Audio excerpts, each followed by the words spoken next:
Bangladesh premier league বা BPL বাংলাদেশের একমাত্র ফ্র্যাঞ্চাইজিং টি-20 টুর্নামেন্ট এই বিপিএল। নানা চড়াই উতরাই পেরিয়ে এই মুহূর্তে বিপিএল পায়ের তলার মাটি বেশ শক্ত। গেল আসর ছিল বিপিএলের জন্য দারুণ সাফল্যের একটি আসর। ভালো ভালো ক্রিকেটার এসেছিল এই আসরে।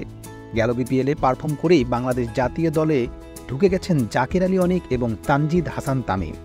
কিন্তু এই অসময়ে কেন বিপিএল নিয়ে আলোচনা শুরু হলো এমন আপনি ভাবতেই পারেন, আর এই প্রশ্নের উত্তর আপনি খানিক পরেই পাবেন। শুরুর প্রায় এক যুগ পরে এসে বিপিএল এখন একটা শক্ত অবস্থান পেলেও এই টুর্নামেন্টের শুরুটা এত মসৃণ ছিল না। শুরুর দিকে দুই আসরে ফ্র্যাঞ্চাইজিংগুলো ঠিকঠাকভাবে ক্রিকেটারদের টাকাও দেয়নি এবং এর কারণে বিপিএলকে কম সমালোচনার শিকার হতে হয়নি। এমনকি বছর দুয়েকেও বন্ধও ছিল এই আসর। কিন্তু কখনো কি ভেবেছেন বিপিএলেই কেন এত অনিয়ম হয়েছিল? আইপিএলে তো কখনো টাকা নিয়ে কোনো কেলেঙ্কারি হয় না, তবে বিপিএলে কেন হয়েছিল এমন চিন্তাও মাথায় আসতে পারে কারো। তবে আইপিএলে কখনো অর্থ কেলেঙ্কারি হয়নি ভেবে থাকলে আপনি ভুল ভাবছেন। আইপিএলেও হয়েছে অর্থ কেলেঙ্কারি।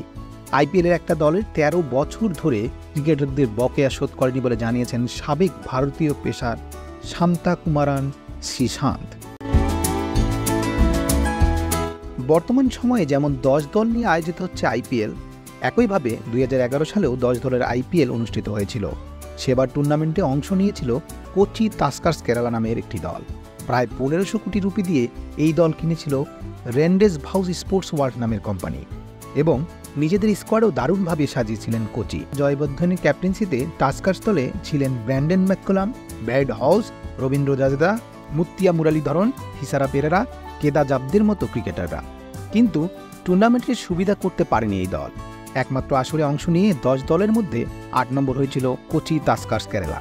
পরবর্তীতে ভারতীয় ক্রিকেট বোর্ডের সাথে ঝামেলায় বাতিল হয় এই ফ্র্যাঞ্চাইজিং এবং আর কখনো আইপিএলে অংশ নেয়নি কোচি টাস্কার্স কেরালা।